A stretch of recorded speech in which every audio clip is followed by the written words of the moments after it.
A single mom took her kids to a forest cabin for peace, but when a stranger walked in at midnight, the trip turned into a real-life nightmare. When Melissa Carter, a 35-year-old single mom from Ohio, booked a cabin deep in the forest of Pennsylvania, she thought it would be the perfect chance to breathe. Between juggling 2 jobs and raising her children, 7-year-old Emily and 9-year-old Jacob, she needed peace. No buzzing phones. No nosy neighbors. Just quiet. The cabin looked perfect in the listing.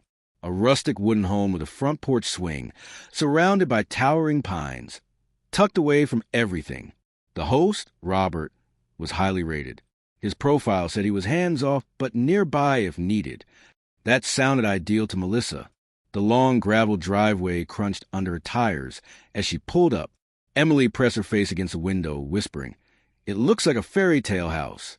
Jacob, less impressed, muttered, "Or a haunted one." Inside, the cabin was cozy. Knotty pine walls, a wood-burning stove, and old quilts folded neatly on the couch. Melissa exhaled in relief. By late afternoon, the kids were chasing each other in the yard while she sat on the porch with a cup of coffee, listening to birdsong. For the first time in months, she felt calm. But that peace shattered when a car crunched up the driveway. A tall man in jeans and a flannel stepped out. He didn't knock, just strolled up the porch with an easy smile. "Melissa, I'm Robert, your host. Just thought I'd stop by and make sure everything's all right." Melissa blinked. She hadn't expected him, but she forced a polite smile. "Oh, yes, everything's fine. Thank you." Robert's eyes drifted toward the yard where the kids were playing. "They're cute," he said. "Don't let them wander too far. Woods out here can get unpredictable." His words lingered oddly. Not threatening exactly, but unsettling. After a few more minutes of small talk, Robert finally left. Melissa brushed it off, telling herself she was just tired. That night, after tucking the kids into the loft bedroom, Melissa curled up on the couch with a book. Outside, the forest was alive with crickets and the occasional hoot of an owl. By midnight, exhaustion dragged her under. Some time later, a sound tore her awake. The creak of the front door. Melissa froze, heart hammering. She hadn't imagined it. Someone was inside the cabin. She sat up slowly, straining to listen. The faint shuffle of footsteps on the wooden floorboards. Then a voice. "Male. Low. Casual. Robert sent me. Just checking on things." Her blood went cold. A figure emerged from the shadows. A man she had never seen before. Mid-40s, scruffy, wearing a heavy jacket despite the warm night. He smelled faintly of alcohol. Melissa forced her voice to stay steady. "Who are you? You need to leave." He held up his hands like it was all harmless. "Relax. Robert asked me to stop by and make sure the heater's working. You got kids here, right? Don't want him freezing."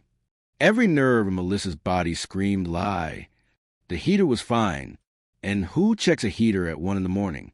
She positioned herself between him and the loft stairs where Emily and Jacob slept. "You need to leave. Now." The man's eyes flicked upward toward the loft. His lips curled into a faint smile. "Cute kids.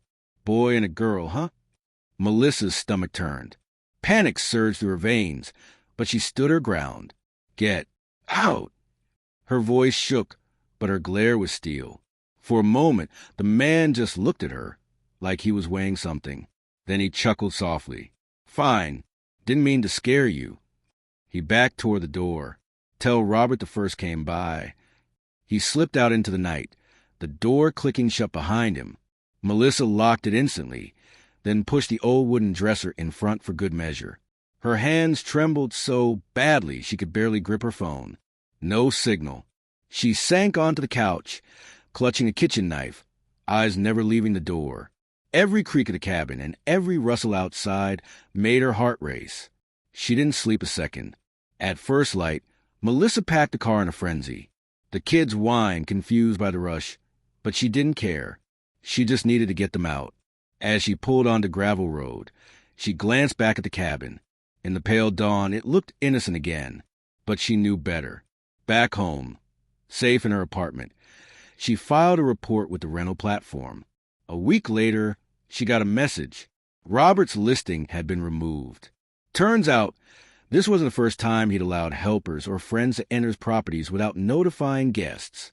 There had been other complaints. Strangers showing up unannounced, odd excuses, always with Robert's name as a cover. Melissa realized how close she'd come to something far worse. The platformer funded her stay, but no amount of money erased that night. Standing alone in a dark cabin, a stranger between her and her sleeping children. Even months later, Melissa couldn't shake the feeling. The way the man smiled when he mentioned her kids. The casual way he'd slipped into the cabin like he owned it. Vacations were supposed to bring peace, but all she found was vulnerability. She stopped booking isolated rentals after that. Hotels felt safer, even with their noise and crowds. Because at least there, she thought, strangers can't just walk into your room in the dead of night. If you ever stay in a secluded vacation rental, always trust your instincts. A locked door doesn't always mean you're safe when someone else holds the keys. Stay alert. Stay safe. And if you enjoyed this story, don't forget to like, share, and subscribe for more real-life horror stories every day.